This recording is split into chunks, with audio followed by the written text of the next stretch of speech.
So I'm going to rant a little bit now. I think some of you, I suggested maybe you should have some tomatoes ready to throw at me. This is from a survey Beef Magazine did. And they asked commercial breeders, what are the criteria you use when buying a bull? Well, the number one criteria was the actual birth weight of the bull. That birth weight is going to be influenced by its dam's environment, the maternal environment it was growing in, lots of different factors, right? And so when you make your decision based on that birth weight, that actual birth weight, you're buying the environment and the genetics, when really what you want to be buying is the genetics.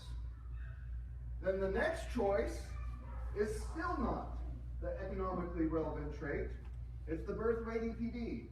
Finally, to the third point, we get to an economically relevant trait in calving ease direct. So there's still a lot of work here that we need to do in directing commercial producers to using these EPDs and using them well. So one of the messages we really need to get across is this 30, 40-year-old technology of EPDs. It works, and we need to use it. Let's talk a minute about the strategies we use for making selection decisions. So let's say I need to find a bull to breed to some heifers, and I want a bull that is maternal and I can use to keep replacements. So I'm going to say I'm going to put calving ease direct as one of my traits and weaning weight as one of my traits. I can put these truncation lines and say he needs to have a calving ease above 7, weaning weight above 55, and so these would be my selection candidates over here in this rectangle. This approach has some real weaknesses and flaws. So these bulls right here, they're pretty outstanding for weaning weight, but they barely miss that calving ease cutoff. Over here, we've got some bulls that are acceptable, that would be acceptable in terms of weaning weight growth and really excel at calving ease, but they miss that arbitrary cutoff, and so we don't include them. In green, I've highlighted the ranking for the top 5% for the maternal index. And so you see that there's lots of bulls that combine these two traits in an appropriate way. But in addition to these two traits, they also have excellent merit for things like mature size or milking ability or other traits that go into this maternal index. And this bull right here, at the time I made this slide, was the #1 bull in his breed for this maternal index, and we would have completely missed him based on this truncation selection approach. So I would really encourage you to use those indexes, point your commercial customer to those indexes. As we start producing predictions for many more traits, you know, the health traits that Dorian was encouraging us to collect data on, those other things, we're going to have more and more data to look at, and we really want to avoid this data overload scenario.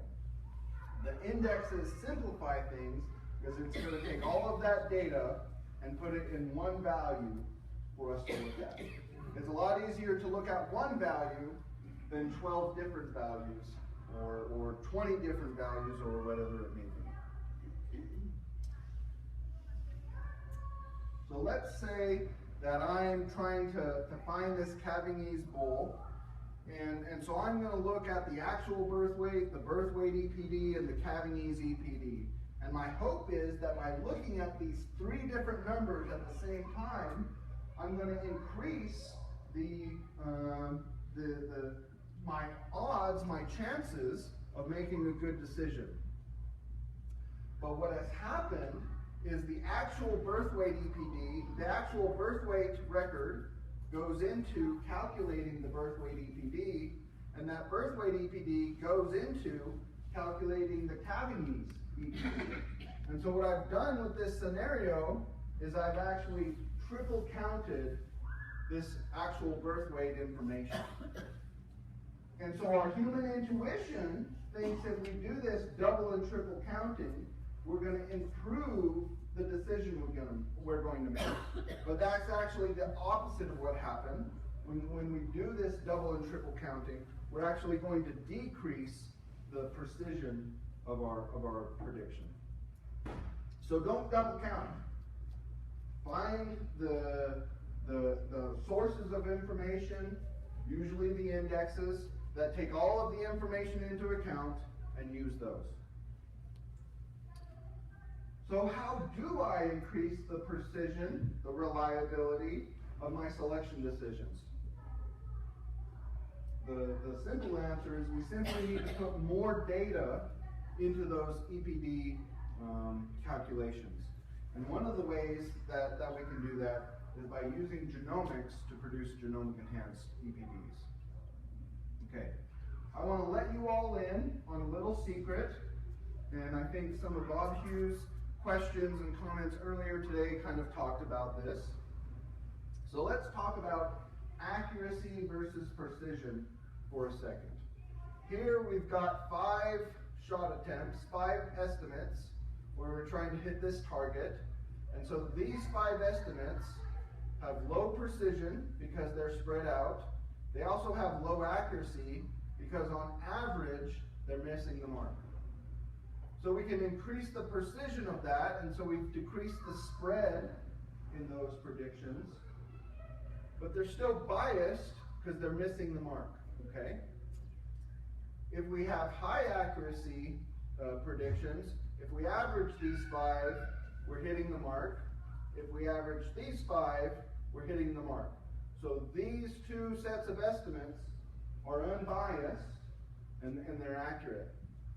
And so the EPD accuracy that we talk about, in my mind, is really more a measure of the reliability or the precision of that EPD. Because all EPDs, because they're calculated under certain statistical methods, are unbiased.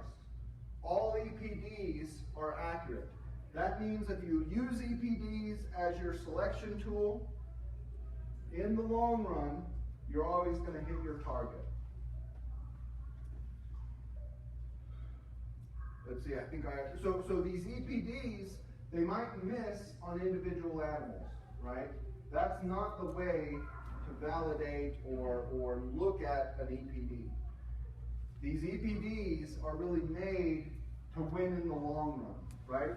So when we played that Monty Hall door game, in that short 3 contest, our strategy of switching missed. But if we would have played that game for the long run, for 100 times, 1,000 times, that switching strategy would have won out in the long run. Another comment, Bob.